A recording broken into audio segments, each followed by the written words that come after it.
Hi, I'm Diana. I hope you like and subscribe to my YouTube channel. Today we're going to give a tutorial about hands, okay? If you do a lot of yoga, if you do a little yoga, if you do no yoga at all. If you sit and type a lot, if you work at your keyboard a lot, if you text a lot, the hands get compromised. Don't notice it till maybe your wrists hurt or your fingers feel stiff, or maybe you can't even stretch out your fingers anymore. In any case, let's start on the hands and knees. You can see, yeah? And I'm just pressing my hands down. And what I'm looking at is my fingers, and very often the thumbs are bent. And I'd like you to stretch out your thumbs and spread all 10 fingers. Then we're going to turn their hands out like that. So your inner elbows are facing forward and bringing the shoulders above the wrists and feeling the weight on the hands. And then I turn my hands the other way so the palms are up, okay? And first of all, I try to get my thumbnails to the floor and straighten my arms. That might be hard, but try anyway. The next step is bending the elbows out to the sides like that. And then I make fists of my hands. And then you try straightening your arms again. It looks easy. It might be really easy. It might be impossible. This is a really good stretch for your wrists. Feel it. And then you bend and straighten a couple of times. You're stretching out your wrists here. You're going to feel it. And you just try. If they don't, the goal is not necessarily to straighten. The goal is to stretch your wrists. So if your elbows don't straighten, don't worry about it. Okay? Now, and then stretch your hands out again, just like that. And take your weight, the body weight towards your thumbs, and press your thumbs down as much as you can. Take a few breaths. Now, this last one is a little bit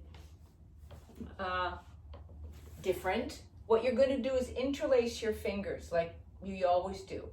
And then you're going to turn your hands down and turn your palms like this. So your thumbs are down and the palms of your hands are facing away from you. This also is deceptive. It can be very challenging, and it can be easy for some. So you put your thumbs on the floor, on the mat first, and then you rotate, woo-hoo, woo-hoo, woo-hoo, till you get down. It's tricky. See how it feels. If it's too intense, don't do it. If it feels doable, then you do it, and you come back out of that. Take a moment, and then you change the interlace of your hands, okay?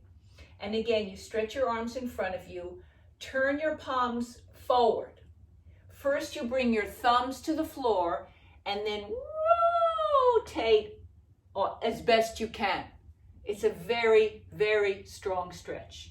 Take a few breaths with this. And then come out of that and shake out your hands. Now, we're going to do a little bit with the feet as well. Okay, so shake out your hands well. If you have knee issues, you're going to be really careful about this. So what you're going to do is flex your feet like this. If you have knee issues, you're going to put a blanket or a towel right here behind your knees. And if you don't have any knee issues, sit back on your heels like this. So you can feel your sitting bones right on your heels. You can also try doing it with your feet close together, because what you really want to do is get a big stretch on your big toes. The big toes get the big stretch here. And you squeeze your ankles towards each other. You breathe in and you breathe out. And you sit. If you haven't done it before, you might just sit for a moment, a second, and then, hop out of it. That's you got to make your own time, what works for you. But this is important, okay? Then you're going to come onto your hands and knees and point your toes, and then try to bring your ankles together. And what I do is I put my hands on my outer heels, and I sit back on my heels, and I try to keep my feet together. I'll show you from behind. So the tendency is to do this, right? Your heels going apart. But this is not natural for everybody, but it's certainly good for your feet. I keep my ankles together, together, together, together, and I sit back so I get a big stretch in the fronts of my ankles. I try to spread my toes, keeping my ankles together, getting that deep stretch on the fronts of the ankles. You sit as long as you can. Then you come out of that, and you can shake out your feet just like that. Circle your ankles a few times, each way. Then there's another exercise that's really great for your feet. Is, let's say I'll mirror you. So let's say this is your right foot. You take your opposite hand, your left hand, from the index finger, these 4 fingers, you slide in between your toes. So the thumb is outside. The other fingers are in between every toe. And then you circle and circle. Again, particularly the big toe. Now, if your toes are healthy and stretched out and straight, great. Do it anyway. Do it anyway, because wearing shoes and boots through the winter really can cramp the feet. Then you go in the opposite direction. Honestly, it feels really good. Really good. And then you can take your thumb and put it right at the ball of your foot and move your toes in and out like that, just to get a good stretch. And then we'll do the other leg, other foot. So you put your other one, again, the thumb is on the outside. Now, if it's hard to get your fingers through, and it can be, if your skin is very dry, put on a little hand cream or a little Vaseline or something so you can, or body lotion so you can slide through. And again, stretch out those toes. So you want to make space in between your toes, just like you have space in between your hands, in between your fingers. All right? Go in each direction, and particularly pulling on the big toe, moving the big toe away from the second toe. And then again, you can hear some cracking. That's fine. That's a release. And then you can again put your thumb at the very bottom of the ball of your foot and press in and out a couple of times. That's a pressure point. It might feel very tender. It might not. Just see how it feels. Feel how it feels. Okay?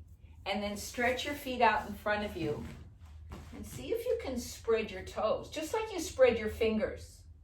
And spread. Now, not everybody can spread all the toes. I know that. I'm just indicating to you what the possibilities are and how we want to work our feet.